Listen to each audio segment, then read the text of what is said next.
Hey guys, Dave from Nerdarchy, for nerds, by nerds. And today I'm hanging out with the full contingent of the nerdettes for the Scarlet Sisterhood. We'll be playing some 5th edition Dungeons and Dragons. I see some of you guys are already in the chat chatting away, which is awesome. And so it's nice to have all of you here. I hope everyone had a Merry Christmas, Happy Kwanzaa, whatever you guys celebrate. Happy Hanukkah. And, had a good New Year's. So with that, if you want to take away the recap. Sure. So, as we recall from certain previous episodes, we discovered that the spa we built in Gryphongaffe is heated by elemental magic, which is great, except that elemental magic comes through a portal to the plane of fire. And we quickly realized this isn't necessarily the most stable arrangement to have this elemental trapped in this black column at the spa. So, we went to investigate this, and now to undo this, Jarissa and Kenna were cooperating on a ritual. And I don't know if this was how it's supposed to happen, but somehow, as a result of this ritual, Kath and Deneen ended up alone in an antechamber made of that same black material, and the windows showed flickering flames. So apparently we were on or near the elemental plane of fire. And then we hear this, malevolent elemental voice saying the room was supposed to be trapped, but we hadn't set off any traps. So instead, he sent two fire snaky guys to come get us, but they wanted to collect our weapons, and that wasn't happening. So definitely no. Insert fight scene here. And they wouldn't back down, so too bad for them. So as we proceeded, we did discover some elemental traps, fire and cold, and Kath got frosted. Then we heard belly dancing music from a side room, so Deneen unlocked it, and we peeked in there. And there's brass-skinned women dancing and frolicking. So we weren't sure if talking to them would be a good idea, so we just left the door cracked so they're not trapped and snuck away. And then we found the portal, and as we watch, another elemental gets funneled into here and trapped. His name is Zilifax, but he seems pretty reasonable. Deneen offered him a job as a heater in the bathhouse. Meanwhile, Kath worked on the portal and set it so it could go either way. Zilifax said he owes us a favor, and he gave a coin to Kath. And then he escaped through the portal, and the portal collapsed. Then we went to explore the other way. We creep up some stairs, and we see another elemental figure, this tall 9-foot creature with two ladies attending to him. His right ankle had a chain that went into the wall. Like, it's not mounted there or anything, but it just passed freely through the wall. I'm sure this was super important, and we should have figured something out from this. But instead, we figured out how we were going to attack him, and that is what we did. So Deneen activated her oath bow. Kath uses Vow of Enmity. Arun uses being generally awesome. And to support him in the fight, the elemental summons this fiery ally to fight at his side, but we're just too badass. So in the end, he asks for mercy, but no. And I think we stopped right there. Wow. That sounds pretty accurate to me. Especially the part about the chain, huh, boss? Yeah. Hey, I'm sure it was fine. I'm sure I just create problems. We didn't ruin anything while Kenna and Agnetha were gone. Everything's fine. Yeah, I just create problems for you guys. I let you guys figure out the solutions. Violence. There you go. Yeah, I haven't been regretting killing that guy all week. Not at all. When tact and diplomacy fail, there is always violence. You can't ask for mercy after you send your goons after us. The goons that are willing to die. That doesn't wash. Can't believe I missed out on that fun. Man. And you didn't wait until you're already beaten to start talking. That's the best time. And yes, we missed you, Sam. It's a good thing that Agnetha wasn't there. She would have asked to be his queen or something. Like, this is Fire! Yeah, Oh, you're look at these zany. brass ladies. They've got it pretty good. Yeah. And the ladies dancing everywhere. I mean, she how would do have probably tried poaching his harem first, and then Yeah. she would have moved on to Yes. working on the being the queen of the evil djinn. But with that, if you guys want to go through and tell everybody who you are and who you're playing. Hi, I am Megan R. Miller. I just put out a book, and I will be playing Halfling Bard of Valor, Kenna Hollythorn. Woohoo! I don't know who's next. I can't even see that word. You are. Okay. You are. Hi guys, I'm Samantha. I'm playing Agnetha. She's a half-elf barbarian outlander. And I'm Jen. I'm playing Deneen. She's a wood elf rogue cleric. And I'm Jean. I'm playing Kath, a tiefling paladin. I want to say I'm very impressed, Megan, that you actually told people you put out a book. Oh, Go girl. I just assumed I was going to have to do it. Promote. Yeah. Shameless plugs all around. So you guys, all right. Kenna was actually, you were part of the ritual. You were helping with the more intricate parts. Why Deneen and Kath were discussing some finer points of things, and kind of wandered over to the ritual to make sure everything was going okay. And that is when they kind of vanished and winked out of existence in a puff of smoke, and with the odor of brimstone in the air. As you're about to leap into action or do whatever you're going to do, merely moments later, probably not even a minute, they reappear, looking slightly worse for wear and a little bit haggard and maybe possibly even singed. Yeah, Kath and Arun are still on fire. So they come back and Or they might actually even be on fire. because she didn't have a chance to put it out before we ended last time. So That- she just goes, the pool, Arun! And they both like jump into the Arun too. So there's like a huge splash everywhere. And I'm going to say at that moment, if Sam, if you don't mind, if I take control of Agnetha, just to say that you went looking for the rest of your crew and find them at the bathhouse, and you walk in just the time to hear the splash, or maybe even see a flaming Arun and Kath go running by, and then a splash. Okay. Oh my gosh. Where was I even? I figured you were out on a nature retreat because you've done that in the past. Maybe I needed to take like a spirit walk or something, you know. you took a green day. It's an outlander thing. Yeah. Okay. That's cool. What the hell's going on? So she like runs inside. She's like, whoa, what happened? I was about to ask that same question. All I know is Deneen would like to use evasion to not get splashed with sooty Auroch water at this juncture. So she dives out of the way. Fortunately, even if you get hit, you can take a bath. In one of the other rooms. But only half a bath if I use uncanny dodge. Yeah. So Arun is celestial. He's like the cleanest out of everybody. okay, I'll grant you that much. Imagine he would stink badly. So hair. since wet everybody's blood. here, and Kath is busy putting out the fire. Yeah, they brought that fire back with them. We were on the elemental plane of fire, kind of inside the column, and fighting an elemental or two or three, four of them actually. And snakes! There were snakes! But we closed the portal, and we met a relatively nice elemental, so I think it went well. Wow.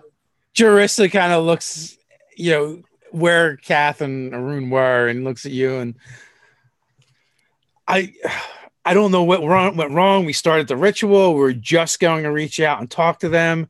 There was a slight tug. I was able to resist it, and then the both of you were gone.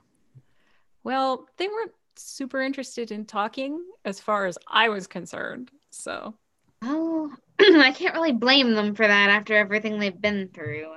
yeah, but I wasn't going to just hand over my weapons to a bunch of fire critters. And I can't blame you a bit for that either. Yeah. Flaming Especially centaur, not this. snake She centaur reaches- guys. And she reaches up to like pet the bow. And there, but we didn't get a chance to talk to like this whole harem of ladies though, and they might still be in there. To go on. Continue. What is this harem of ladies? So That's they're true. all bronze, and they're in there kind of like giggling and flitting around and doing stuff. There was like a whole room of them. Like a sort of a harem scenario. I wasn't sure how they would react, so we just left the door unlocked. But hopefully now they can escape into the plane of fire or something. They were totally like locked up in a room, and Deneen liberated them. You let them go? Not that they know that. But that whole place is kind of like still, well, we didn't really look to see if there were any doors on the outside, or at least we didn't see any. Then we got, but it's we kind got of like a right back here, so we didn't have any exploring time after fighting a chain dude. Yeah, it's kind of like a prison box that once you get sucked into it, you're just kind of in there, I think. Maybe. And I kind of there was like this portal that was like sucking things in there, and I kind of closed it. It was awesome. So and the Zillathrax guy, was that his name? Zillifax. He gave Kath a coin. It was copper. The best. True. That did happen. Man, I thought I was chaotic at heart, but you ladies, so wait, a different level. How did you get? I'm blown away that this all happened in this bad time that I was gone. What the hell? Yeah. What the hell? Yeah. What the hell, Man. Agnetha? Like, no one had any idea about how this place was being built or designed or anything. Like, the contractors just went nuts and did whatever they wanted. Slowly hiding behind. Kenna's the one with all the plans, so I just leave all that stuff to her. Kenna, I need to talk to Midge about this. This is just ridiculous. No, seriously though. Well, it wasn't Midge. It was the general contractor somehow like hired this gnome. You are not telling Lala Midge on me. That is something that cannot happen. I'm just blown away. You ladies, see, I was wrong. And if I ever doubted you, I'm pretty amazed that you made it through something like this. It was pretty amazing. It was definitely one of the more supernatural things I've ever seen. Can't believe I missed out on the ladies, though. That's pretty disappointing. Well, what I'm wondering now is, like, are they trapped inside the columns still? Like, maybe we can find them. You saw an area that looked like there should be a door that, like, in the foyer, like, if it was a normal house or palace, that would be the front door. Like, it had all the windows and everything in the right place, but... Wait a second. I have an idea. I mean, we did see the windows that led out to the plane of fire, so... we could, like, find this place and get those ladies to run our spa. Yeah, that was what I was thinking, but I wasn't sure if they'd be friendly or not. And we even better, we could make it a massage parlor for people that really want to get their knocks worked out. Oh, no. Not that kind of bathhouse, Agnetha. No, not those kind of baths. But a spa can offer, like, massages. And if they're elementals, it'll be like a hot treatment at the same time. It'll be like getting a hot stone massage at the same time. Yeah, exactly. Well, I will talk to anybody. So. Well, I'm still a little concerned. You will, Megan. This is why we keep you around forever. One of the many reasons, Kenna, because we love you. Kath, Deneen, Jarissa says, what exactly did this fellow look like with the shackle and the chain? He was like 9 feet tall and had a giant scimitar and super crappy at fighting. His ankle was like on this brass chain that went totally outside this space. I don't know what that deal was. The chain, I'm sure it's not important. And it kind of like extended and moved around with him everywhere. And it sounds like a demon is controlling him from another realm or sphere. Deneen wouldn't let me break. Possibly have bright red skin. Well, I mean, Jarissa, there's a lot of red stuff there. Out of character, did he? Yeah. I'm pretty sure I know what he was out of character. In character, I'm clueless. Like all the ladies are bronze, but this dude was red, and he got. And I think he had like little horns, kind of. With us. No modesty smoke, though. Did he? Yeah. Oh, yeah. Okay. Oh, I know who. Okay. That's what I thought. And you know what? The weirdest thing, he's on the fire plane and he's probably like a hot dude or whatever. And he had this chick fanning him. Like, why would you fan something that's like a fire thing? Yeah, like maybe she's like fanning the flames, you know. Whatever floats his boat. I don't care. If I had to guess, it was probably more of an ego thing. But it sounds like you may have encountered a Freedy. Freedy? What's a A Freedy? Yeah, they're djinn. They sometimes grant wishes. Ooh, a djinn. Yeah, I don't. I don't want any wishes from a guy that has like a bunch of women in a harem. Didn't you how him anyway? bad is how bad is it to kill a djinn? Like, are there consequences? Well, first of all, you killed him on his own plane. He's dead. Well, but wasn't he kind of here on our plane? He was in the column, kind of. Yeah, but I think there's more. I think you were still on his plane. Let's just assume he's dead. That'll work. That works for me. I think what our friend did, unbeknownst to himself, was he basically enacted a ritual that created an extra dimensional space connected to the elemental plane of fire to here via this column. And it sounds like, it kind of was doing what it's supposed to, trapping creatures in it and then funneling the heat here. But in the meantime, it sounds like a more powerful entity kind of took up residence and kind of maybe perverted and twisted what he originally did. So Interesting. So are djinn usually, like, what was the chain about? Because that went outside the space. Like, that's alien influence, right? Well, sometimes they can be imprisoned. And, there's stories of them being bound to things like lamps and having to answer to whoever owns the lamp. So perhaps the workings that Sparks did kind of did that, created the trap for him. He was able to manipulate it and take it over, but not fully. He was still a prisoner there. Oh my Didn't God. he say he wasn't trapped, though? Do you remember him saying that, Kat? He said it was his domain. But maybe that just meant he took it over. Because he had his allies and his like, maybe he's the one that like made it look like this whole palace. Yeah, there were like these wish stuff. So there were these booby traps in there that I'm pretty sure that Sparks didn't set up. But by the time he got to him, between him and this other little maggoty dude he had setting things on fire, I was kind of distracted, not paying attention to everything he said. Well, he was disappointed we weren't caught in traps the minute we showed up. So I would bet that they were his. Yeah. But they were like, some of them were frost traps.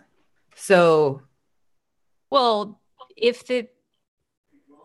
Like, but I'm saying, like, he had enough magic to do stuff that was probably outside his natural thing. So that was kind of cool. Well, wishes apparently go a long way. So. Do you think that he deserved it? Well, if I had known that he could have granted wishes, I mean... Okay, that doesn't have anything to do with whether or not he deserved it. He had a whole... Absolutely. It's once you can grant wishes, you get some leeway. He had this whole harem of women locked up. And I think that whether or not someone is useful contributes to whether or not they should be killed, personally. Well, yes, it depends, but we weren't there to like pry wishes out of him.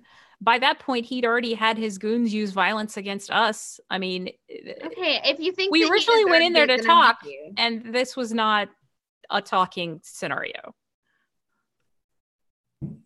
I'm sorry, my computer was about to die. I just realized that. I had to go find my charger. I'm a fail today. But either way, Zilifax might be willing to come heat stuff for the bathhouse in like a safer way. Maybe. I don't know how, but maybe. The bad house. That seems a little beneath. That's going to become its nickname, the bad house. Yeah, I don't know about sitting there and asking someone, can I hire you to be a radiator? Well, he was a little horrified off by me. the whole water concept, but I told him like we could give him like exotic hardwoods and oils and stuff to burn, like if he enjoys that sort of thing. I don't know. I don't I had know. to try. I think it sounded kind of beneath him. It'd be like going up to Agatha's mayor boyfriend guy or whatever and saying, do you want to be like a lamplighter? You know? Well, either It seemed way, a little beneath him. he was very polite about it. I'm just saying, I did try talking to one person Yeah.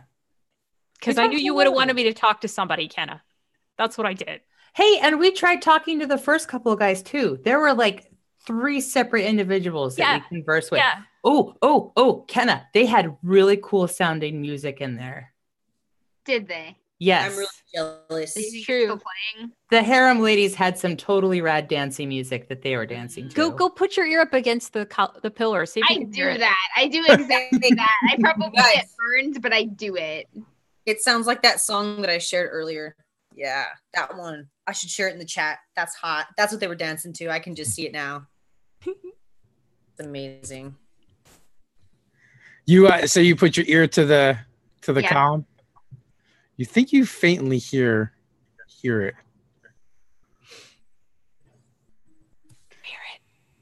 Maybe. I might. Wait, but does that mean those women are still stuck inside this column? Should we like bust it open? I don't know if it works like that. Jarissa, does it work like that? And I'm like, for no reason, whispering now.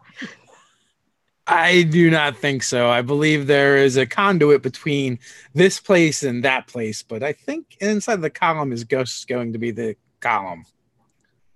So, since Kath closed the portal, can we assume they're going to be okay?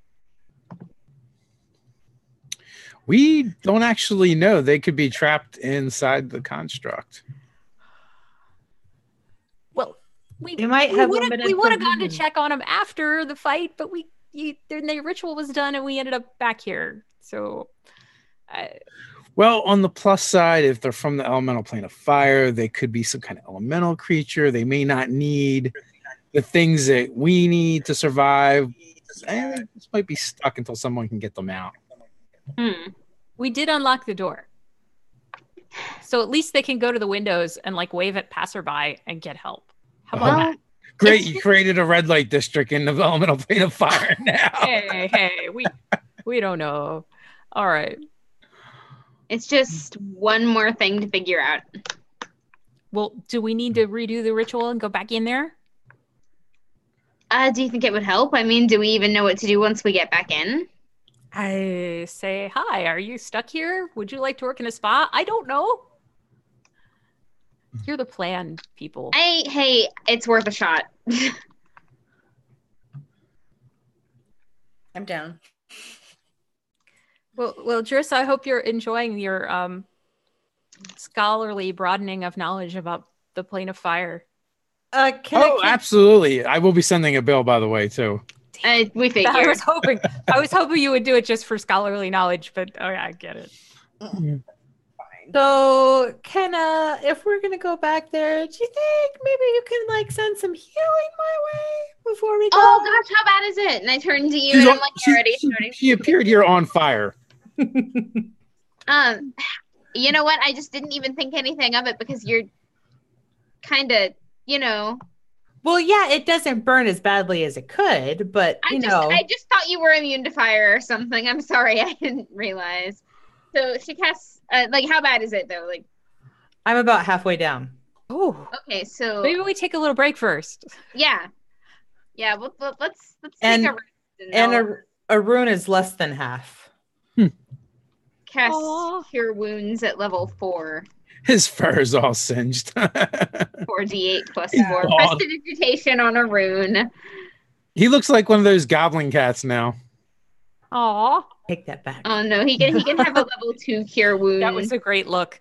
That was a great look from you. The way you glared at the camera. I'm gonna have to go back and screen cap that later.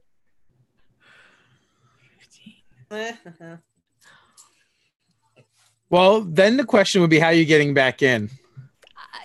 You don't actually know how you got in the first time. It just happened. You were the ritual thing that you were doing. We ended up in there. Well, I I don't know. think you guys were kind of like, I think we opened up just enough so they could pull you from the other side. Oh, so you think they did that? Like they were summoning on the. That's really weird. I don't ever think about things on other planes summoning things from the prime materia. Well, we didn't end up in the portal room. We were like in the front room. No, I think it's more like by me reaching out and us taking part in the ritual, it kind of opened a conduit that they were able to reach through, having nothing to do with the original portal. And they're not there anymore. It was probably whoever was in charge on the other side.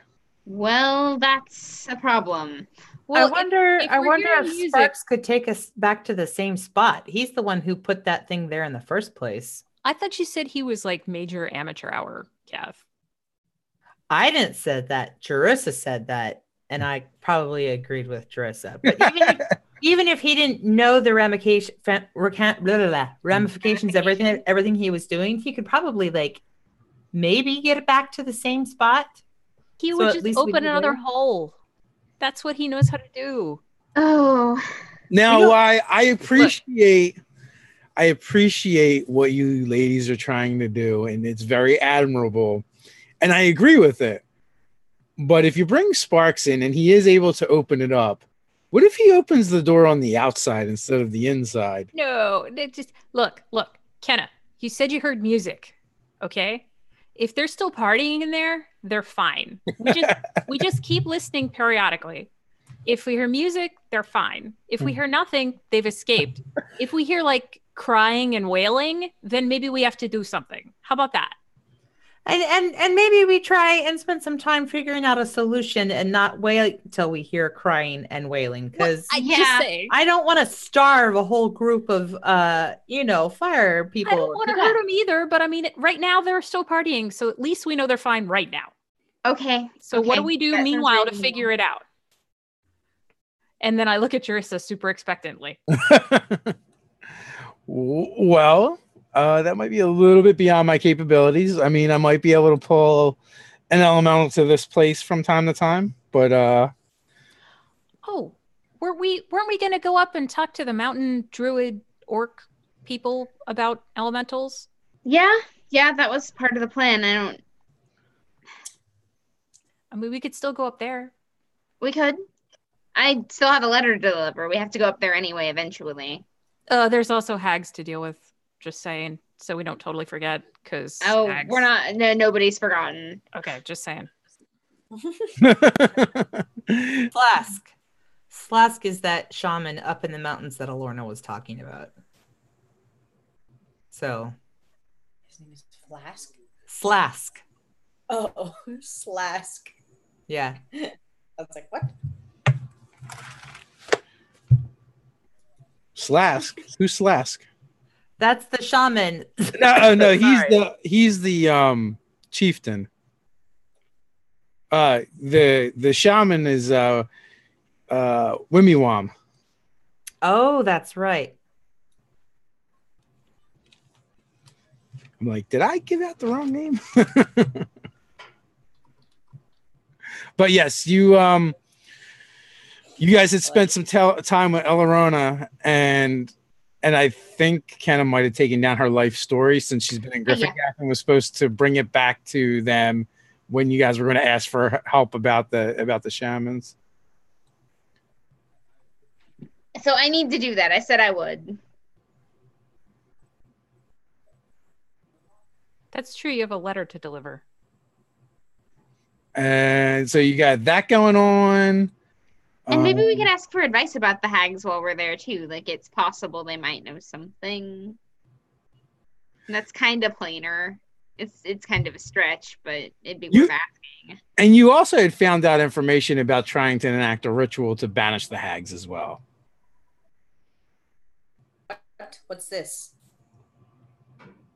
When you guys had gotten that from the library, right? From Carshapathan? Well, and That's right. Maglin also gave us something that he said would help banish them. The rock. Yeah. So you guys have a lot of moving pieces on the board. So are you guys going to go see the shaman? Going to experiment more here with the pillar? Well, I have an idea. Like maybe while Agnetha was away, and she kind of went on this like spirit retreat to sort of like replenish herself, sort of, but in like her own way. Maybe being an animal for a little while, or just meditating for a long time. And she decided that in order for her to find peace, she needs to go and like get rid of these hags. Okay, well, that does that. I'm with you. So she's going to tell you guys about that and kind of be like, I felt something and I feel like it's important. Whether we do it now or later, in the end, it's something I think I need to do. Well, we were always going to do it eventually, but if it's feeling like it's a priority for you, it's probably not a bad idea. Also, it's Fae stuff, and anything that we can do to prepare for the bigger Fae issue later down the road is going to be copacetic. So, is there anywhere we can get advice on how to put all this together? I look over at Jerissa. There's the grove and the tribe and Jerissa, who's already billing us. You guys have him on retainer. Pretty much. I like Jerissa. He's cool. Hey, what about the fairies? Do you think they could give us any advice? He's like Bucket isn't going to oil himself. I'm just saying. Okay. Dave, can fairies give us any advice on anything like this, or are they too chaotic? The pixies themselves, maybe not, but possibly the guardian. You guys are talking to him several times, and I think. Oh, maybe. And Kenna has that book about hags too. Like we have a lot of different things. Pieces. Any excuse that I have to go speak to the guardian, I'm gonna speak to the guardian. This arcane stuff is a little beyond me. But hey, that's whatever happened to your guys' cute beholder. I kind of just assumed. We went and visited him. Oh yeah, they did visit him. I just assume Kenna works her way to the pixies whenever she gets a chance. One of the things you could do is you could take the pieces that you have and give them to Jerissa and send them to the library, maybe with Vance as an assistant. That sounds like a solid idea, and I feel like Vance could probably learn a lot from Jerissa in the meantime. Well, and Vance knows a lot about libraries, actually. Yes. So we'll tell him, part of adventuring is research. So by the time if you guys decide to go deliver the letters, which they probably are all illiterate anyway. But by the time you get back, they'll probably have that kind of sussed out. Or at least be able to tell you what the next step is anyway. Kenna can always do a dramatic. Oh yeah, I am totally going to read these letters to them and probably do so in a theatrical bardic fashion. Now I'm just envisioning when C-3PO is telling the story to the Ewoks. Legit.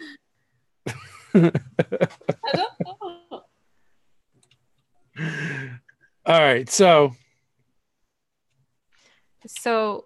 the plan. If you guys are heading out, it's just a matter of grabbing some supplies. Research while we go deliver this letter, and then if we have any final puzzle pieces to put together, we're going to go ask the Guardian of the Grove. Is that the plan? Yes. All right. So from your knowledge of geography, it's probably better to not take your wagon. It'll be fine, but once you get up to the mountains, you might have problems. Like the Ulingai, they mostly travel by giant goat. They ride these goats, and they use them. And matter of fact, that's like when you first met Laura, she was selling, yarn and stuff from the goats. Ooh. Well, plus it's up in a mountain, right? Yeah, and plus from you talking to her, Kenna, you gathered like their whole tribe, their whole way of life is based around these goats. Cool. I will then pack a bag and stuff as much stuff into it as I possibly can, rather than taking the Vardo. Okay, if they have a goat and wool based economy, you want to bring metal combs to trade with them. That's my extremely smart. Yeah, always Let's bring do that. somewhere. Speaking as a former caravan guard, trading stuff like this is that's a nice way to make a little dough on the side. And make allies. It's important to bring gifts. It's a good idea. And we can use a rune if we need to carry anything, Megan. No worries. Or sorry. And as Agatha claims we could use a rune, I just turn and look at Kath for reaction.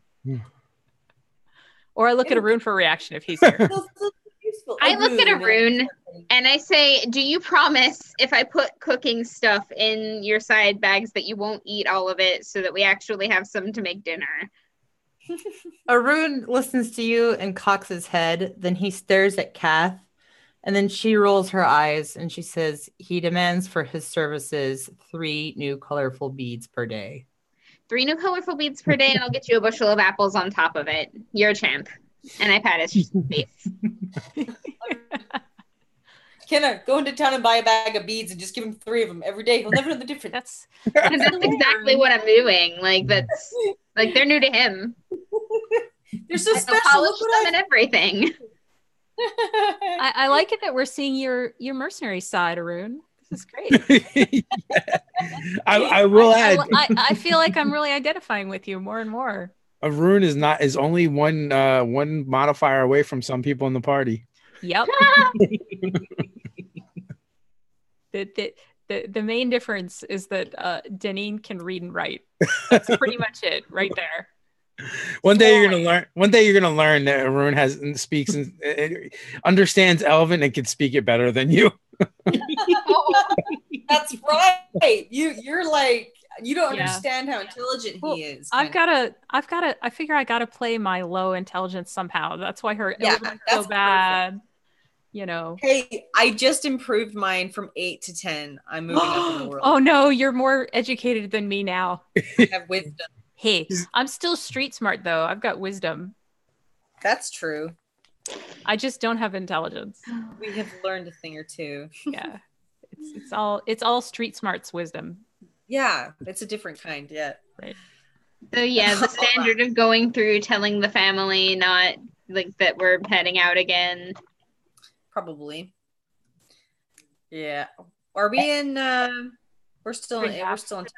Yeah, you're in town, Gryphongaffe. Where do you tell them you're going?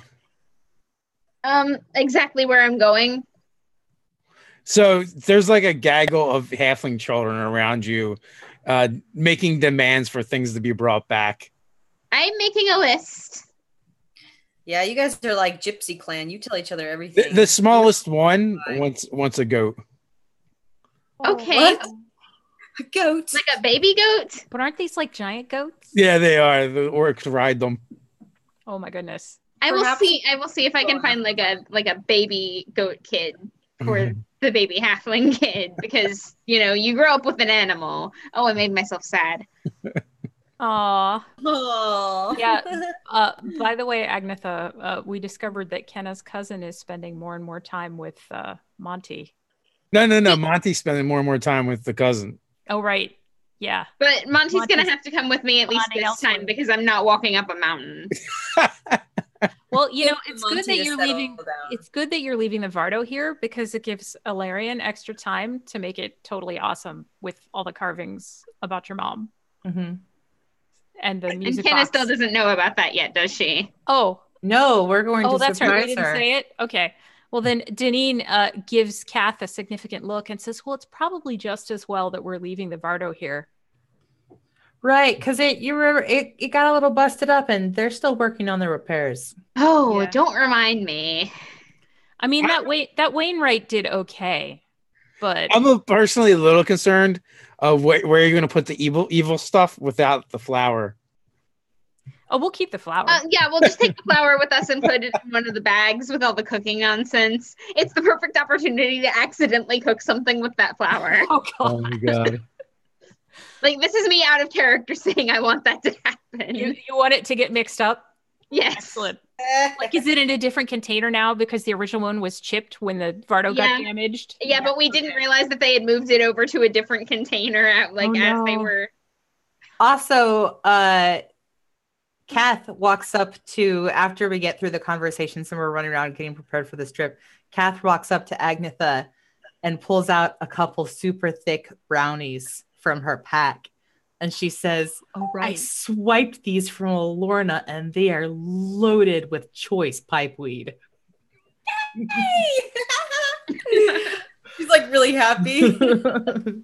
I've been in the forest for a long time. It's time for some brownies. Welcome back to town. So, when are we going to go drinking? Great way to start a mission.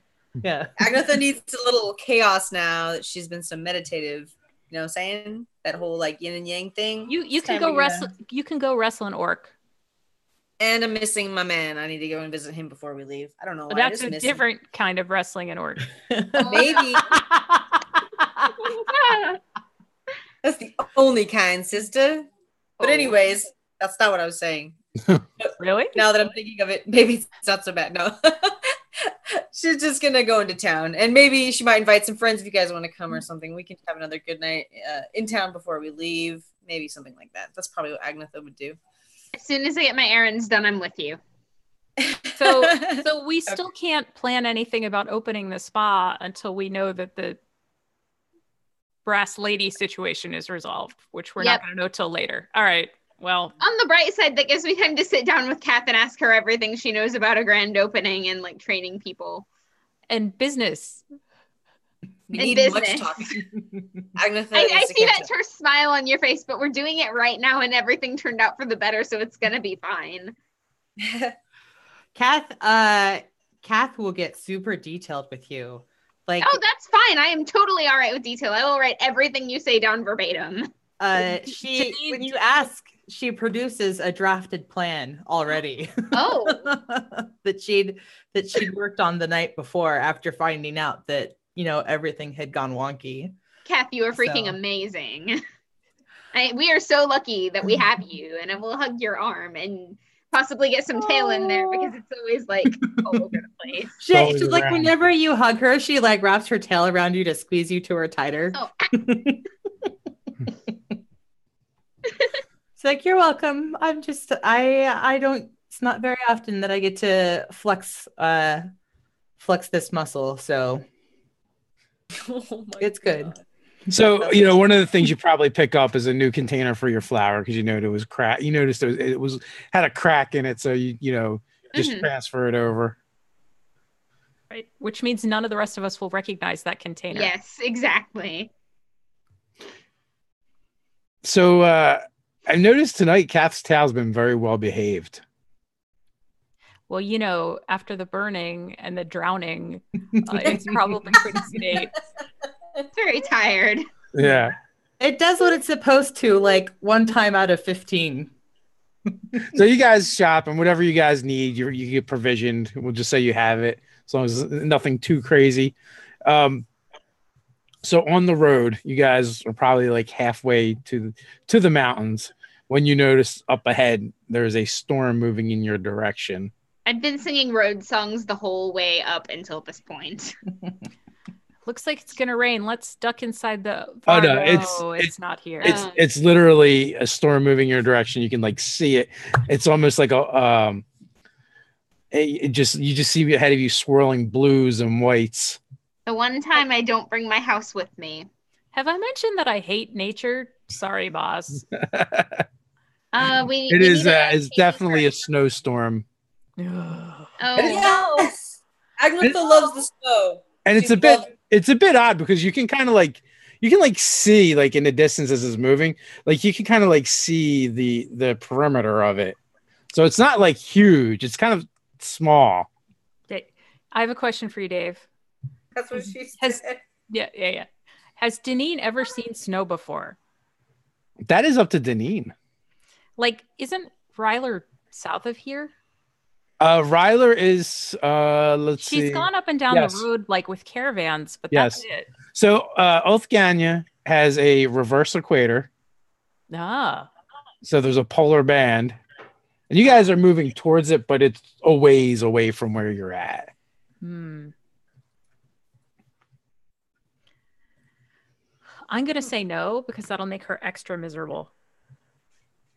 Okay. You could Like absolutely do that. she knows it's like a thing that can happen up at the top of mountains, but that's about it. That's what I'll go with. Okay. Perfect. That storm looks weird. Yeah, that's gonna be an issue. I mean, do you want to try to find shelter from it, or do we want to just try and plow through it? Because it doesn't look huge. Yeah, but if it's rolling over us, that could still be like hours of rain. That's snow. Snow. It's like It's frozen rain. Oh, because this is a mountain. I don't know. Oh. That's so it's like rain, only colder. Yes. And heavier, and it sticks to your stuff, and sometimes you end up with like white on top, and not because you're old. No. This Mind you, I'm not calling you old. All right. Forget it. I'm gonna let's set up a tent. And then hide and weep. Agnetha will Probably huddle together because this stuff does not feel pretty, let me tell you. You guys can be in a tent, and I like the cold, so I can sit outside and watch. You guys can get some rest. I'm not very tired. I've been rejuvenated after a night of partying and drinking lots of good beers. Yeah, as you know, as the storm moves in, you can definitely feel the cold moving with it. And I mean, it's chilly now, but you can definitely feel that the temperature's dropping as the storm gets closer. Deneen is super grumpy. She like pulls up her hood and pulls up a collar on her, just bundles up, and you just see the super grumpy eyes on top.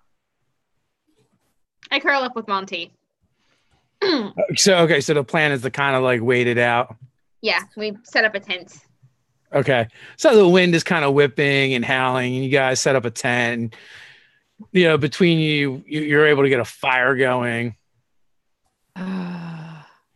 To make Deneen laugh, Kath packs together some huge snowballs and plants them on her horns. So she's got these two big like snow globes on her head. Balls, yay!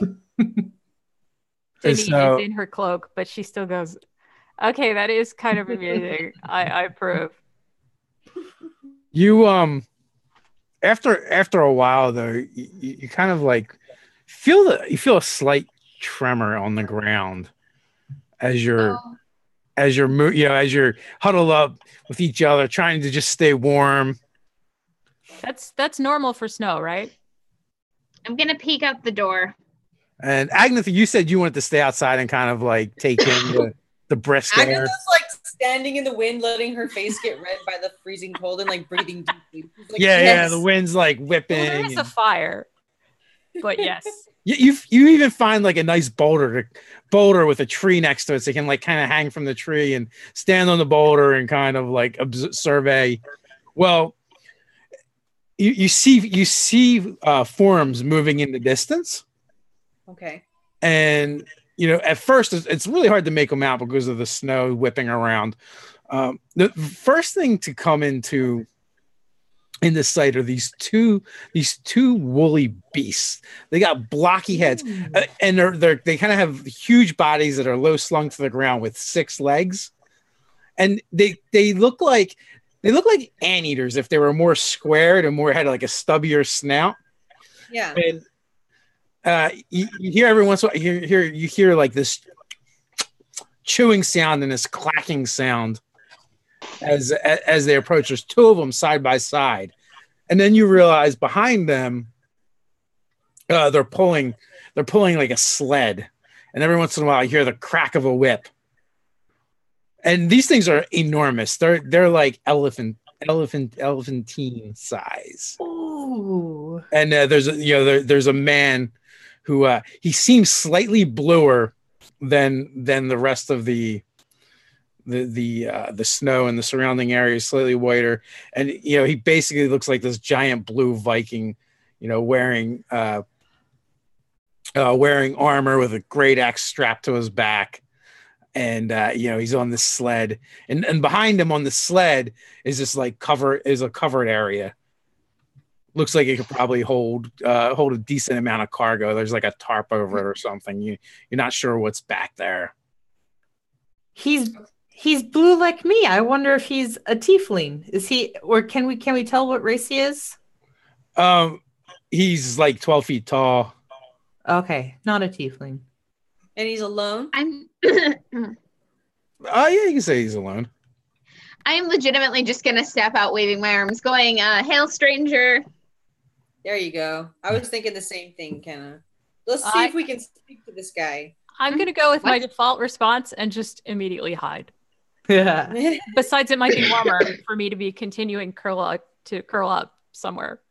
So the initial estimation of his height was actually off. It's actually, but with him, with the distance and the weather and the beasts that are pulling his sled are so large as they get closer, you realize he's actually closer to like 18 feet tall. Oh my god. And you have to really shout to get his attention. Yes, hello. Well met. I'm Kenna. And whoa, slow there, Breaker, and stop, Stompy. Whoa, his deep booming voice echoes. And the creatures throw their heads back and forth and begrudgingly stop. And then they kind of just like hunker down in the snow. And even so, that they're taller than any of you. Easy there, wee one. Don't get too close to them. They might think you're a snack. I step slightly away from those things. Yeah, they give you kind of a lazy look, and they're kind of like chewing on something, like a cow with cud. Yeah. Agnetha's going to approach him like, hello, stranger. We're travelers in this part, and see if he's friendly. I don't know. Just kind of see if he's not going to kill us. You see, so you notice his sled's got all these ornate runic symbols carved into it, and they're glowing faintly. Can I read any of them? Make a check. Make an Arcana check. Oh yeah. Janine is just looking on suspiciously from cover, and hiding and curling up and whimpering about the cold. That's the real reason she's hiding. Can I make a history check to see if I know anything about this guy, or if about his race or these things that he has? Sure. What'd you get? 16. So 16. You can make out some runes that you feel are. They look kind of dwarven in nature. They're not dwarvish, but they look like dwarvish runes, and they're very similar. And most of them speak to cold and ice and storm. Cool. Oh. Did you bring the snow with you? I likes it cold. So you did this. This is amazing. He kind of just rubs the wood on the sled, and you can see there's places where bone and ivory looks to be worked into it. Oh. So you can tell he's very artistic and has honor somewhat, whether it be chaotic or not. So what did you get, Kath? 24. Oh, for his. Oh yeah, absolutely. You know that this is a frost giant. They're rare in this region because it is a bit warmer for them, and it's getting close to the time of year where you might see one, but it's the season's still a little bit off, and the creature's pulling his sled. You've never seen one, but you've read about one somewhere as you've sailed all over the place or heard stories, and they're called Gantuans. Usually they're pretty harmless. They're more dangerous in an incidental way just because they're so large, and they are very much driven by food. So there is always the danger of them trying to taste something near them. Okay. So she's just super excited to see these guys. Yeah. How many of you guys have a passive perception of 20 above? Okay, that's what I thought. So you do think you hear some whimpering coming from beneath the tarp. And the tarp is probably 6-7 feet high off the sled. So I take it you're going to trade somewhere. I'm just passing through. Oh. Interesting. Traveling with the family then? Family? No, my family is home, back to the north. Oh, livestock? Yeah, livestock for trade. Do I believe that for a second, Dave? Probably not. I don't.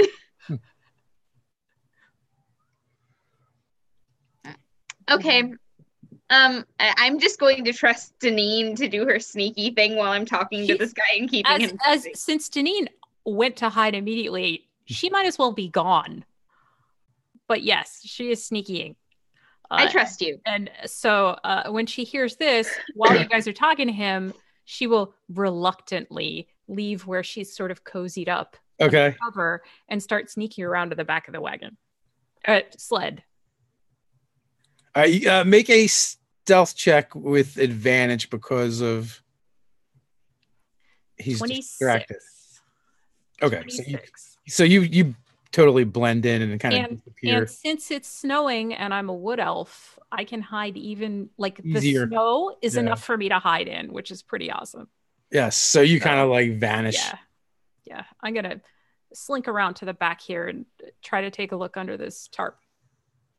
Okay, so you sneak around and peek in there, and you see 3 creatures that are about your size, and they're completely covered in white fur. They have yellow tusks and ice blue eyes. Huh. But looking at them, they have a young look to them. Huh. Are they like quadrupeds or? Oh, they're bipedal.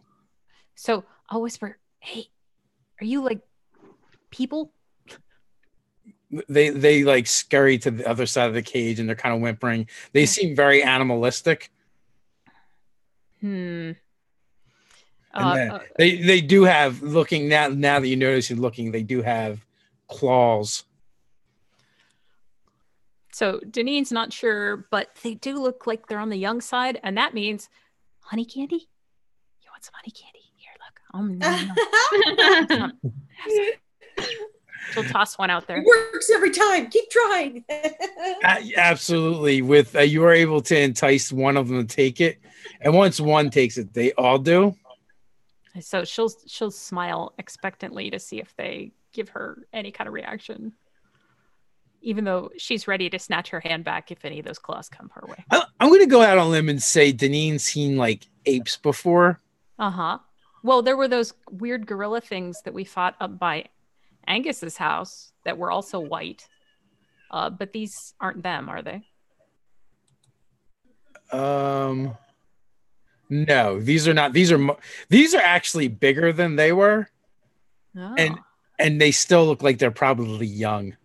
And even as you get their attention and you look at them, like when they kind of lock eyes with you, you kind of feel a bit of a chill run down your spine. Whew. That I keep smiling nervously, and I give them more candy. Slightly supernatural. Just what I needed, more cold. That's wonderful. All right. Well, Deneen is going to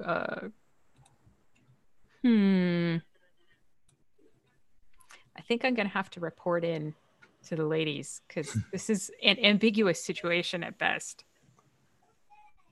And when you get back, I'm just chattering up a storm about the runes on the side of his sled and asking questions about how they work. I'll loop back. And while I'm back there, is there anything expensive looking that I could just outright steal from this guy? Just on principle? You actually, because you're in the behind, this stuff seems that would be valuable. He does have a small chest with him by his feet. Oh, that's a little close. Are they in any kind of cage or anything back there? there? Yeah, it is. I'm sorry. Yeah, it's actually a bone framed cage. All right. Can we see it? You know what? Instead of reporting in, I'm going to unlock this cage. Okay. Do your thing. Let's do that. So here we go. Oh, nat 20 for 33. Oh, nice. It wasn't terribly complicated anyway. Yeah, but I do it with style. You absolutely do. Like while I'm talking to them and offering candy, I'm reaching up to unlock it to be like subtle about it. So, okay, so you unlock it. What happens next? Should I just let them out? Kind of thinking I'll just let them out. Because he's obviously captured these things. They look young. That means their parents are going to be rampaging. And if their parents are rampaging and the Olingai tribe is up here, that's not good. So I'm just going to let them out. How about that? I respect that so much. Okay, Yeah, I mean, so you open it up. You know, they're a little bit hesitant at first. Are you going to open it and then go back to the open group? it and say, come on. I'll do like, come on, gesturing. Throw some candy. We'll like ET them away from the sled if I can. The gesturing has absolutely no effect, but the ETing absolutely works. Okay, I'm going to ET them off into the woods then. That seems to be like your MO with children at this point. Yes. Monster children are children too, apparently. So yeah, and then as soon as they're out, I'm closing the gate again, but not locking it, just so it's not obvious that they're gone. Okay, so they're very quiet when they move. Okay, good. Well, one's really quiet when he moves. Uh-oh.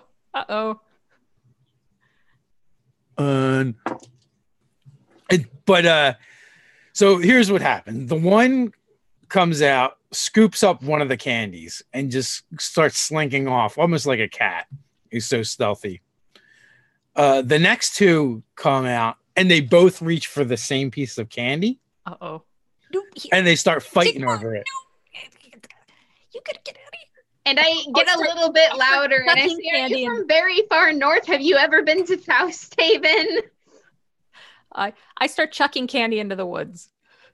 And he begins to answer, and he's like, what's going on?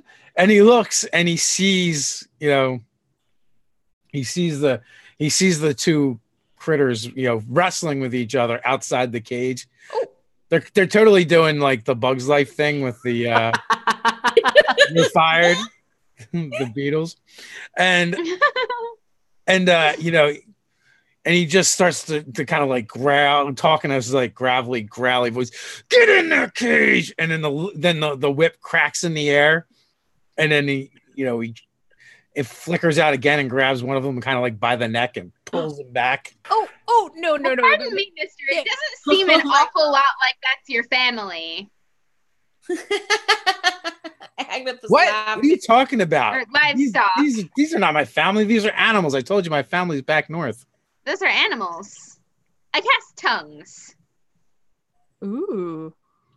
Are you an animal? I take it you're asking them and not him. Yes. Since he's paying attention to the back of the wagon, meanwhile, or sled, since this sled is so huge, Janine will just slide under the sled. So they they talk to you, and it's in a language that you don't recognize, but because of the tongues you can understand them. But it's gibberish because it's like talking to a toddler. A really, really dim toddler. They sound an awful lot like children to me. Babies. Oh. No. They sound like babies to you. That is not an animal, sir. Of course they're animals. They're stupid, stinking yetis. And he's like stomping off in that direction. I'm getting in the way. Like little tiny Kenna getting in this big old giant's way, and she's gonna draw her sword, man. Cat like grabs Kenna's sleeve, not like in the kind of a manhandling way. Like she's not trying to like force you or use her size to advantage. She just kind of tugs on your sleeve. She's like, I think yetis are monsters, so maybe they're just baby They're kids. monsters. And I shrug her off and keep moving anyway. Oh, I don't know that this is a good idea. All right, roll initiative. Oh boy. All right, here we go. Here it starts. All right. Ooh. 5. Nice. 20. So I'm backing him. I'm backing Ken up.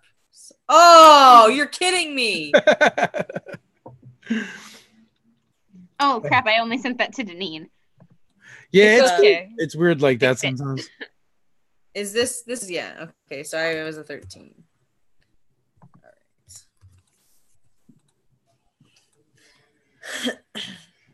Hopefully that. All right, so Deneen is up.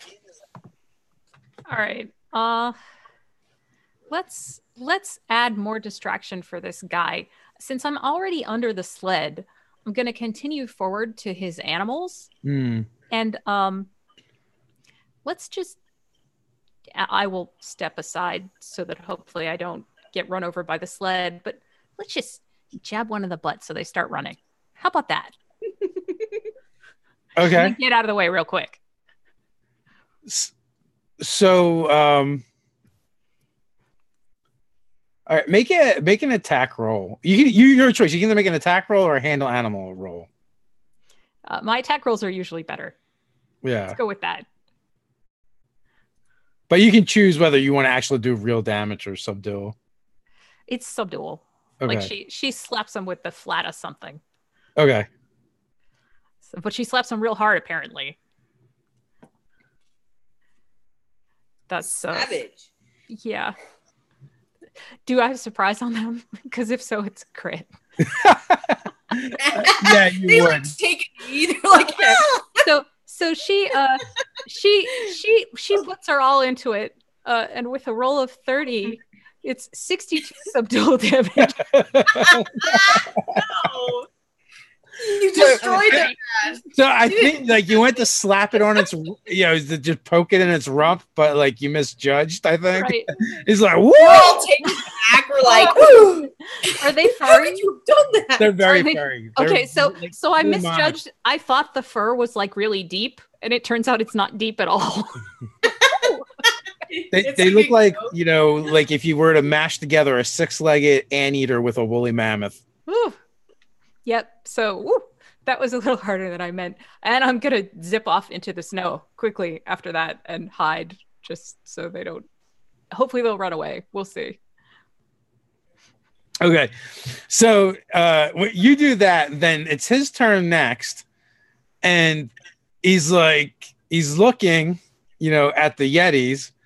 But then his sled starts to take off behind him. So he, makes a running jump to get onto the sled. I came about this close to getting punted just now. And he's able to do it. And then he grabs the reins, and he's struggling to get his beasts back under control. So you guys basically have a full round to do whatever it is you're going to do. Oh, okay. Oh boy. I'm gonna bless if we every- don't kill this guy, he's gonna come back with more people. Oh, and once the the commotion begins, the two Yeti babies stop fighting and begin chasing the third one that had slinked off. Good. So Deneen just appears out of the snow all of a sudden and just says, "God bless us, everyone," and she'll bless the three of you.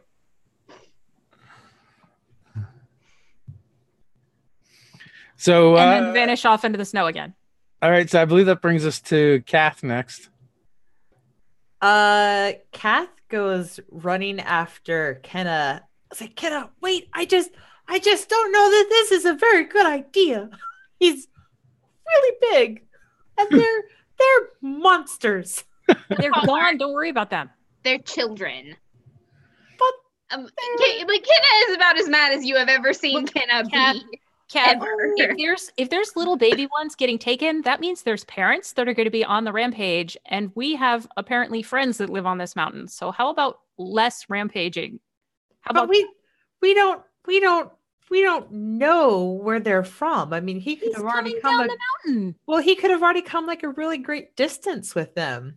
And she's sticking. Then we'll have to figure it out and take them back to their families. Let's get ready to.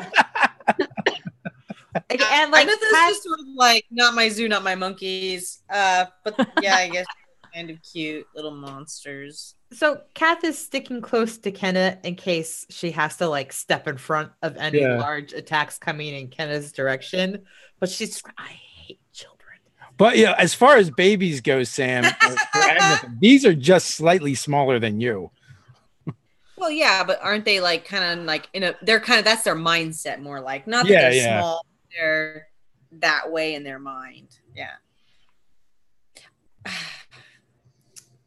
Really? I mean, we have all these other things. I mean, my biggest concern is that he's going to get mad about all this and come back and try to kill us or something with more. Which means we have to take him out now.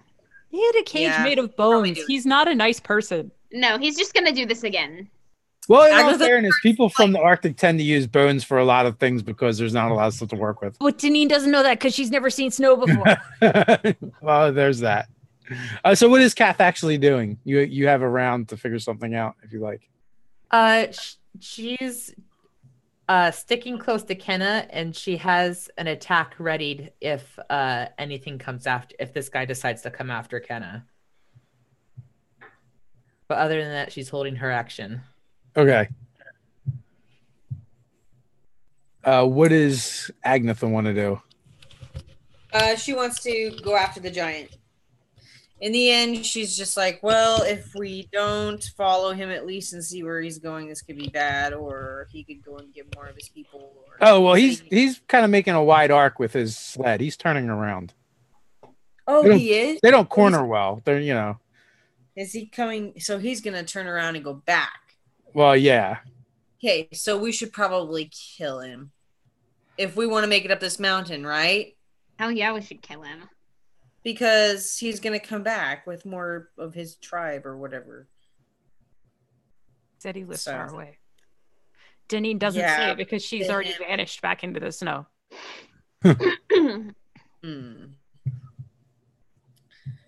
So it's 2 against 2? Or what? We're not sure we're not sure what we're going to do. Oh no, we're taking him down. Oh, good. I wasn't understanding. Cat's not sure about it, but Ken is well on board. I think you could probably catch him if you wanted to, Agnetha. Oh, then I will. You've got a decent movement, and the sled wasn't moving terribly fast at first because one of them began rounding and the other one kind of got like drug and was like more of an anchor than anything, and then they started moving together because they're herd animals.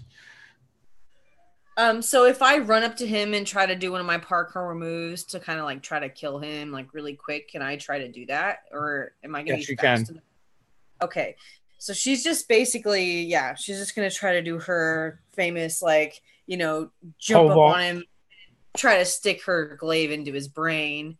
But first, I think I'll use my sword to just stop the whole carriage and the whole ordeal in its place in a bunch of vines or thorns. Ooh, everywhere. How exactly do you want to do it? You have control over how you can summon the wall of thorns. I think she's gonna have like this, maybe like while she was on her journey, she sort of learned a meditation with her sword. So she has this cool thing where she like gets down and like sticks it in the ground, and like as her intent wills what she wants it to do, it splays out into the ground and like stops them. And so it's like the whole carriage and everything is like come to a halt, and then she's gonna start running after him to try to just stab him in the head. So do you want to? But I'm not understanding exactly where you're putting the wall itself. So it's a line. The wall is going to be like right in front of them. Like they're going to run into it, is what I imagined. And that's what would entangle them or stop them in their tracks. Okay. So now I need to remember how to roll for this. You don't actually have to roll for anything. You're just summoning the wall. Well, for my attack, right? So there's no attack. That's kind of like your action. So you summon the wall of thorns, and the Gantuans run smack into it. Nice. Okay, I see. And they begin pulling up short because it hurts, and they're not too happy, and they're kind of like thrashing about. They're actually going to have to make saving throws. And one definitely did not make it, and I don't think the other one is going to either. So you can actually what you will need to roll is damage.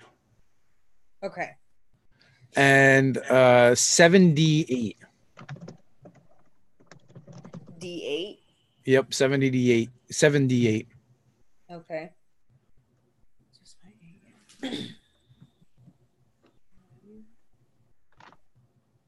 Geez, I didn't-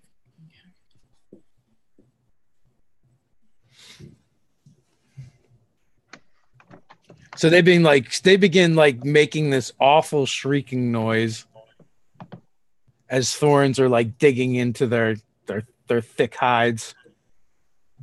So 29 damage. Plus, what do I add to that for damage? Nothing. It's just the die roll. So Okay. they both take the 29 points of damage, shrieking horribly as they do.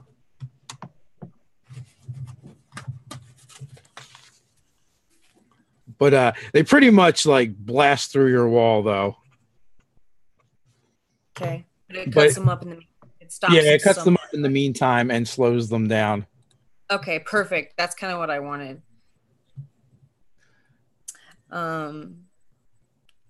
Okay, so now I have another attack. Is that one of my attacks, or is that That just actually my move? requires a full action, so you wouldn't get any attacks. Oh, Because It was awesome. because you're Got using a it. spell Well, like yeah. ability. well, it stopped him. Okay, cool.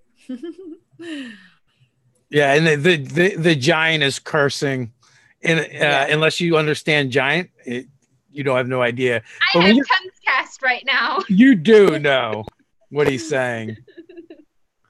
Kenna learned some interesting new words. Yeah, yes, you are. Well, I don't think you actually learned the words. She just understands. She's learning interesting giant swears. is what she's Colorful learning. idioms. Yeah.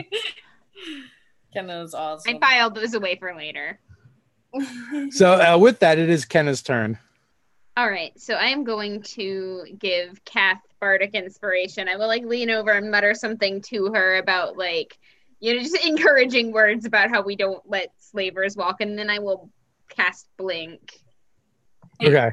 We just skipped from Agnetha to Kenna? Yeah. Because it goes you, then Right. Kath, and then Sam. Right. Kenna was last. She rolled a 5. Okay. Now I understand. Well, it But actually I'm went only- you, him, and then, yeah.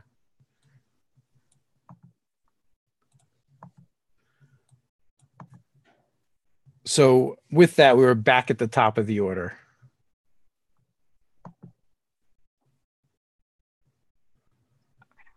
So that's That's you. You can go, Jen. okay. I actually I kind of did your spooking them out of order because Right. it was more like a surprise thing. Okay. Yeah, I just for some reason I thought we were skipping calf. So I was She held her action. She didn't Got it, actually. got it. Okay. So sounds like Agnetha's going for it. Is she right up with this guy? Like, would I get sneak attack if I went for it without I wouldn't have any. Oh, I'm hiding anyway, actually. Never mind. You are hiding. Yeah. And she would not be right in his face because she did the whole wall of thorns and she's got Got a deep it. amount of range on that. But I am hiding, so that's okay. So 26 to hit 26 to hit will hit. for 31 piercing damage. So this Okay. arrow comes out of the snow. And then I'll hide again. So yeah, it slams into his armor, hits a rib. He grunts a little. Nice. He's like kind of glaring around looking for the fender. No see me. And with that, he just urges the beasts on even more, and they come bearing down towards Agnetha. And these things are like, there's saliva is flying everywhere out of their square mouths. They're kind of huffing. There's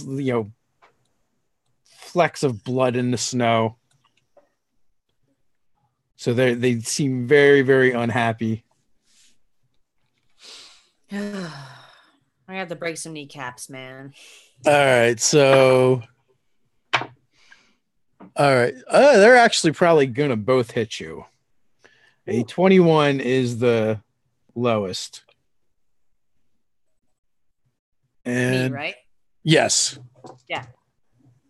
Oh, let's see. Is there a saving throw? Make a dexterity saving throw, DC 15. And you are conveniently blessed.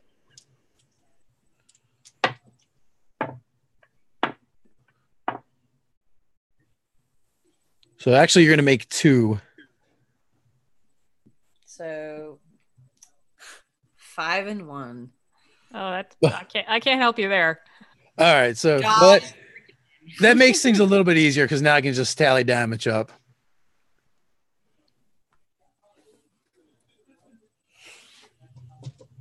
And this is gonna hurt. This is gonna hurt you more than it hurts me.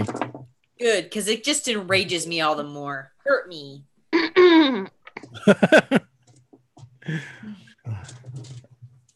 All right. She's just like, come at me. She's pretty angry. She's starting to rage, guys. Oh boy. 43.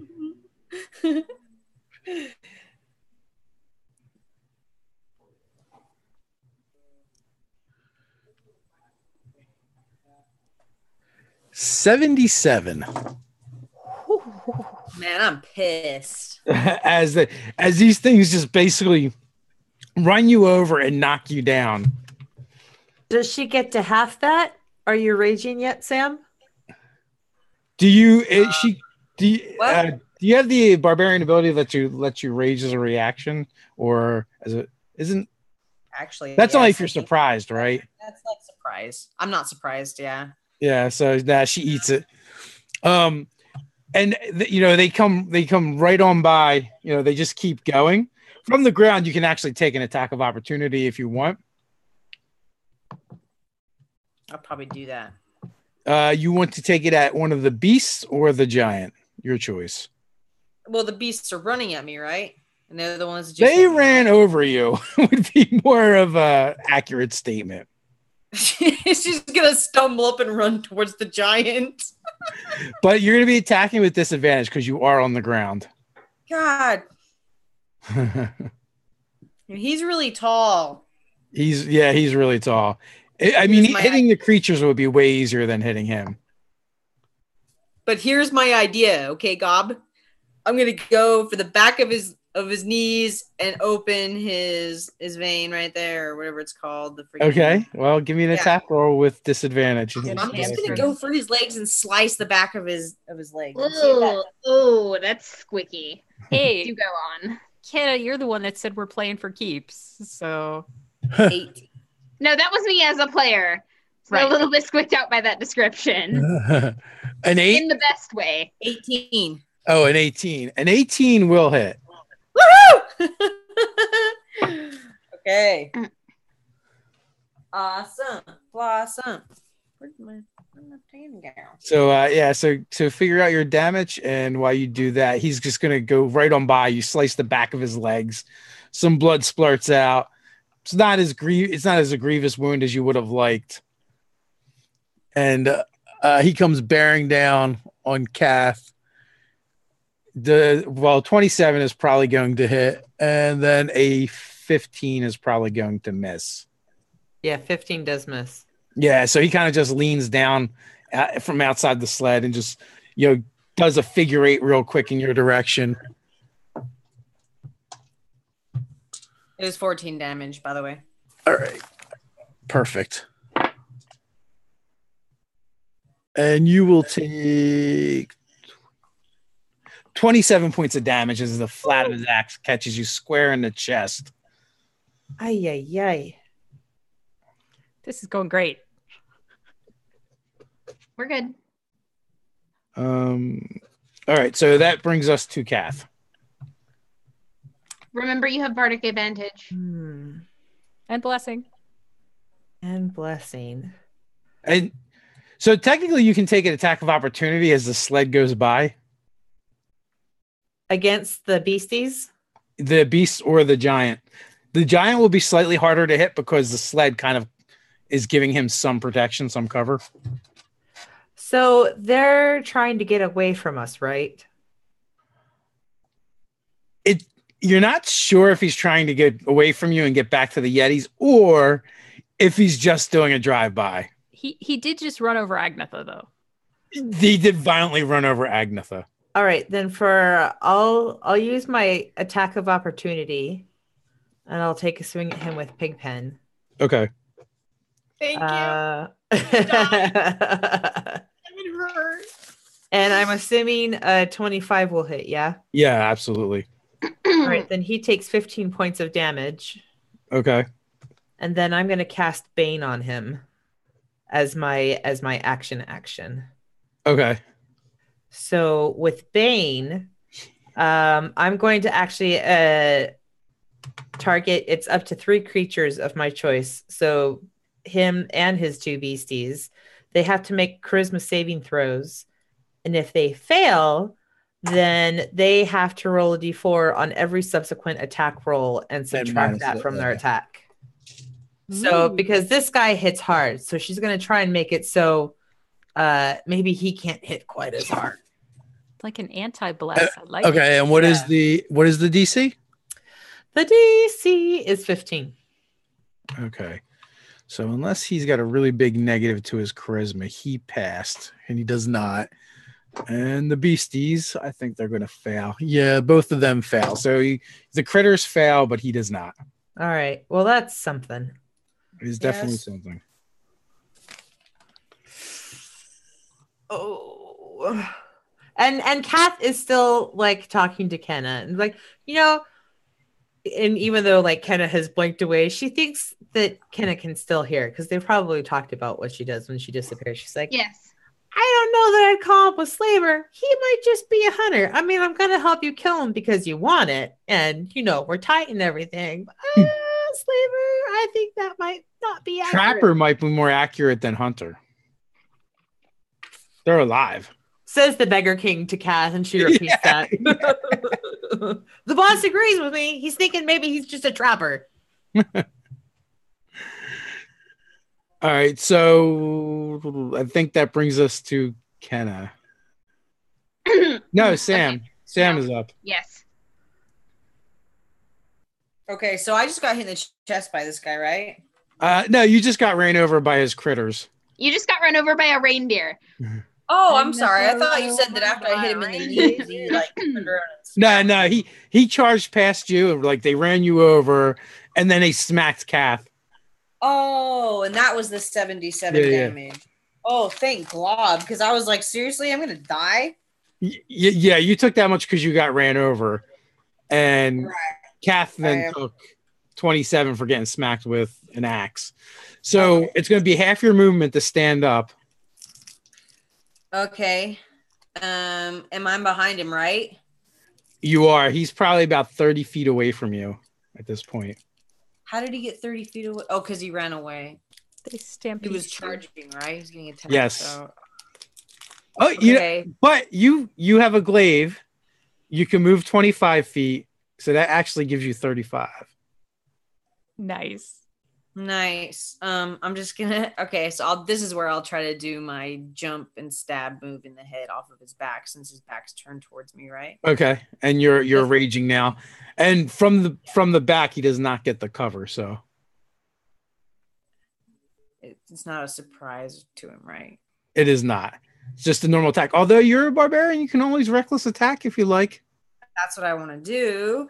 I was gonna say, I just want to, just try to take him out. So I'm gonna go for that. All right, so reckless attack. You have advantage to the roll. Okay. Are you going to use your great weapon fighter?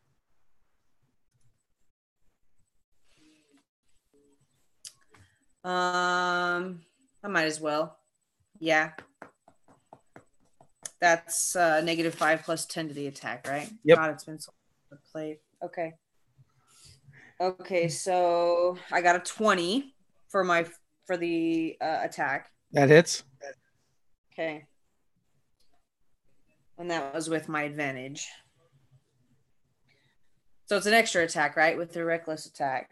It's not an extra. You just roll with advantage. Oh, no. But you get your second attack, which is still at advantage. Right. Okay. Thank you. Okay, 17. That hits. Woo. And not only that, so you roll your damage, but not only that, when you stab him with your glaive, your glaive flares with that emerald light, and the vines reach out from it and begin encircling him. Oh, cool. I guess your glaive doesn't like him. Okay, so 12 damage. 12 plus 10. Plus 10. Okay. So that's a lot better. That's going to cause some damage. And that's just for the one attack? That's for... So you still have the damage for your I'm second sorry, attack. I didn't roll for my second attack. You're right. I'm sorry. No worries. So 8 damage. Don't be sorry. Just roll. Okay. So it wasn't that great. You can still add a d4. Because of my advantage? No, because you're blessed. Because you're blessed. I thought she got a 17 on the second attack. She just said it wasn't that great, so I figured I'd... 8. So 11. Oh, 11? 11 damage. Okay. So it still adds the 10. Her second attack, she had gotten a 17. I'm misunderstanding. It doesn't add to the damage. Yeah. I thought you meant the actual attack. Never mind. I'm sorry. There's a lot of attacks with this character. Okay. Thank you for your help, Dave. No worries. That's what I'm here for. So when you do that, like the vines start like constricting him, and you can see it looks like almost like poison is like turning his veins black. Nice. Nice. All right. For us.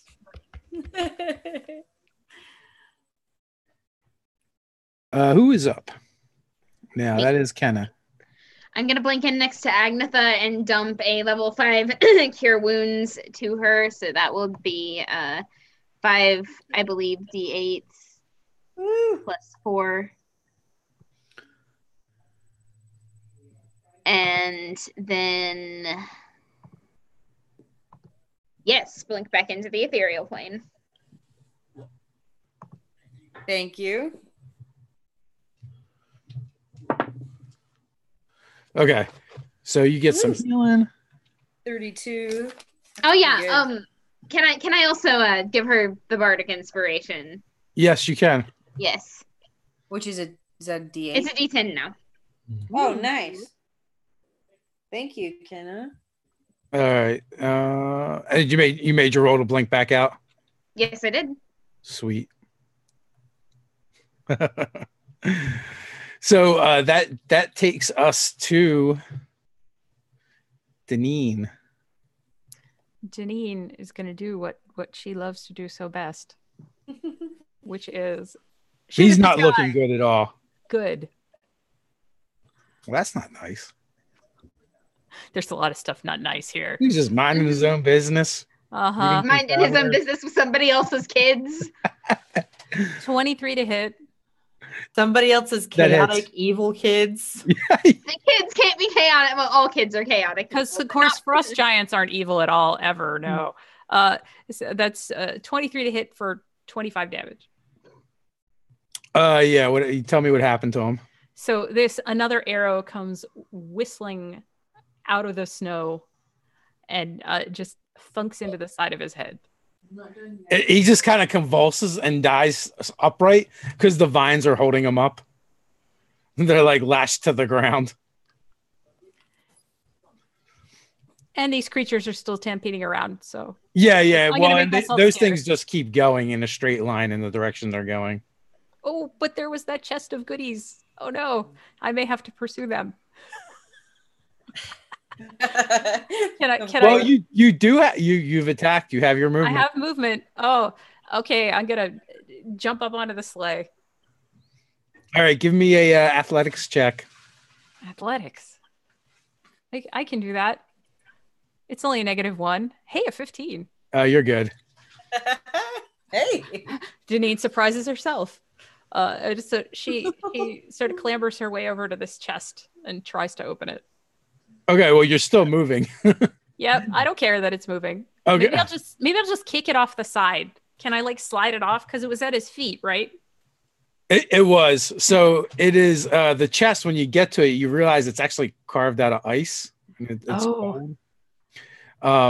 But it doesn't slide the way you would think it would because of it being ice. But you are able to move it. But it's like this, and it's heavy.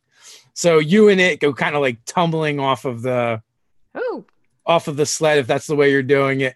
Yeah. Give me a DC 15 acrobatics check to do it gracefully and not get hurt.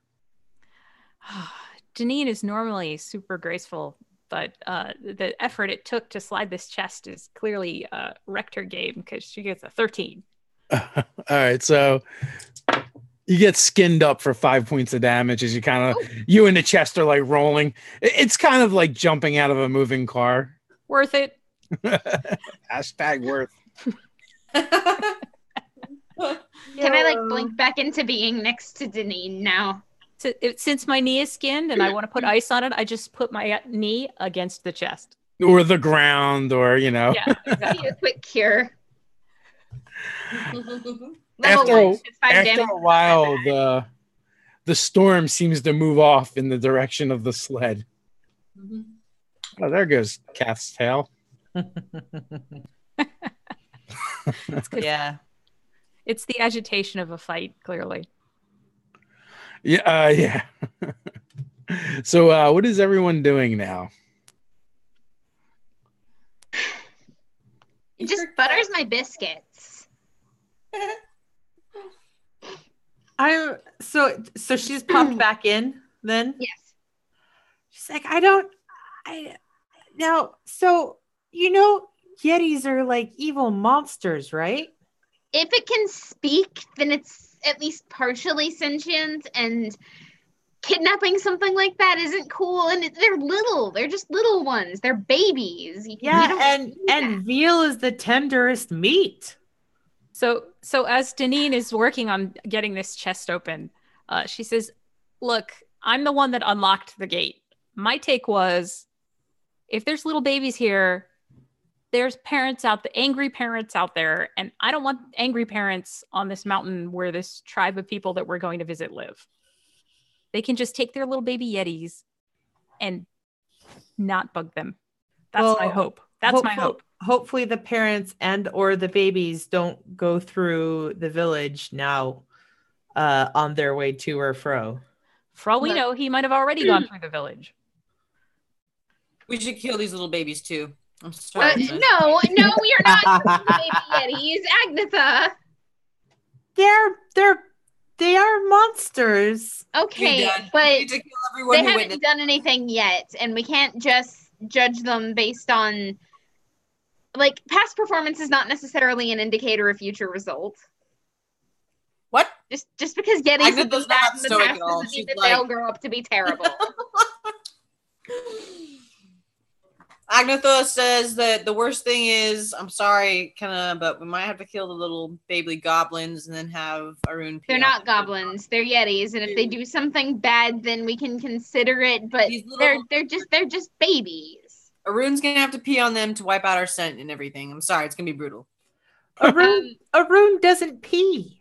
Arun is a celestial being. Arun doesn't. They don't pee. If he drank water, he doesn't. He must have the capability. Arun. Oh, wait, he's not here.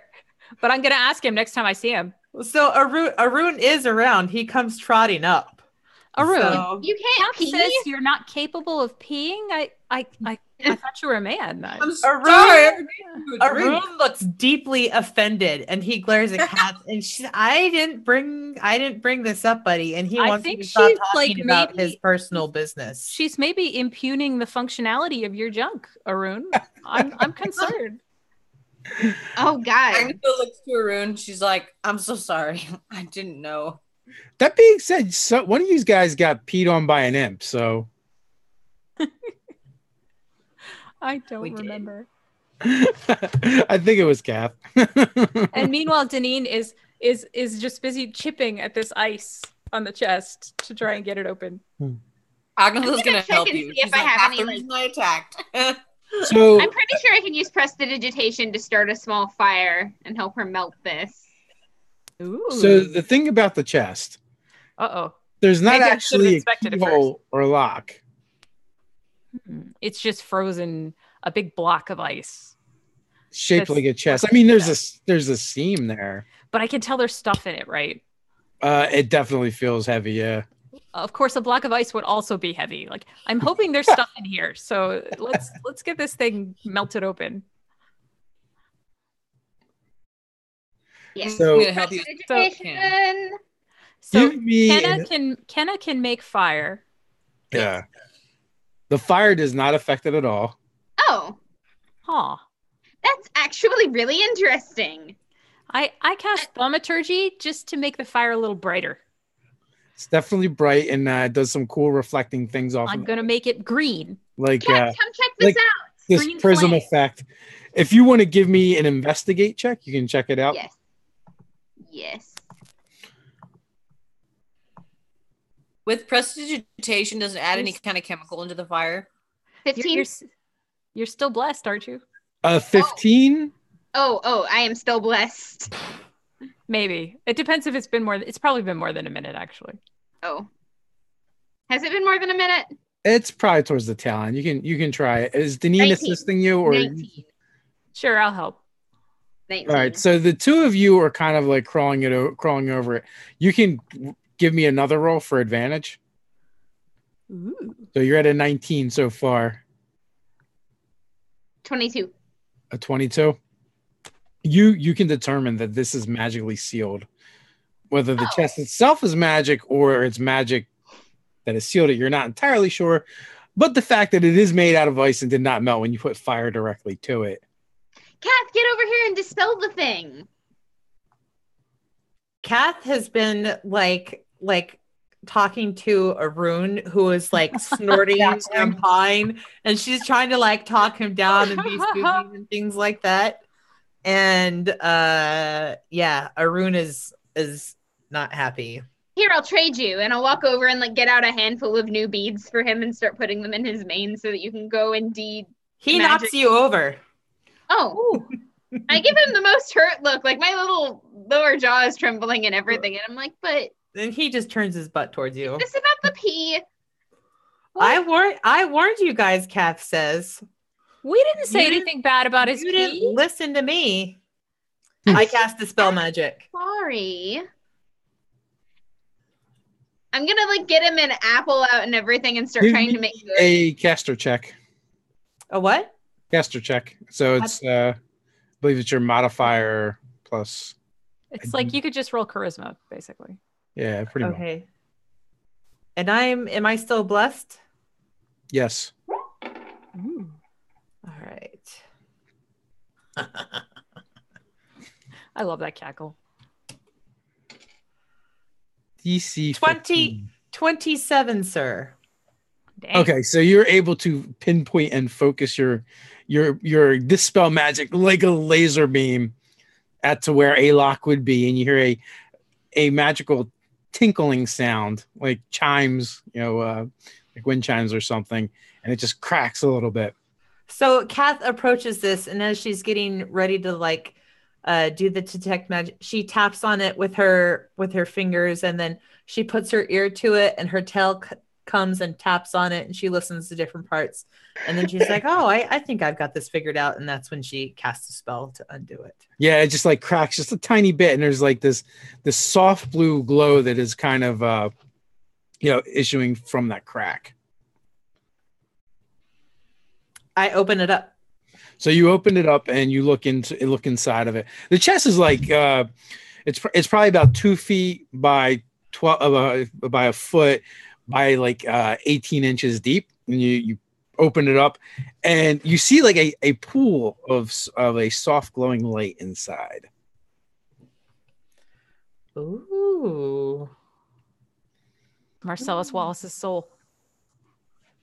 I take a crossbow bolt and I poke into the light with a crossbow bolt and try and like see if there's anything I can move around.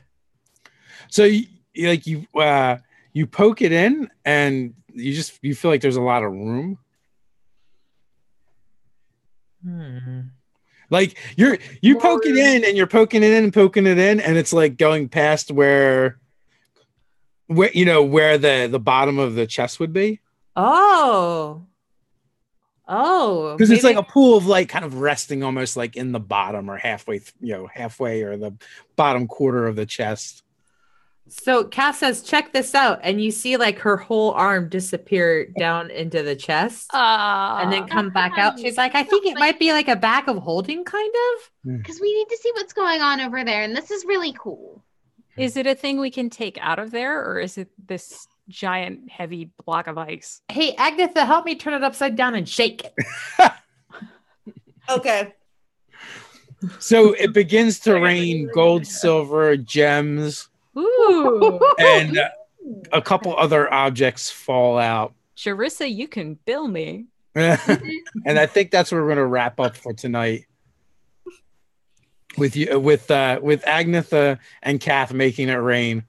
That's what she said. Okay. I don't See, know. now aren't you glad we killed that giant? Yeah. Maybe. Yeah. So with that, guys, thanks for gaming, and thanks everyone for watching. As always, it's a blast. And we'll be back at the same time next week. So until next time, stay nerdy. Bye. Stay nerdy. Nerdy.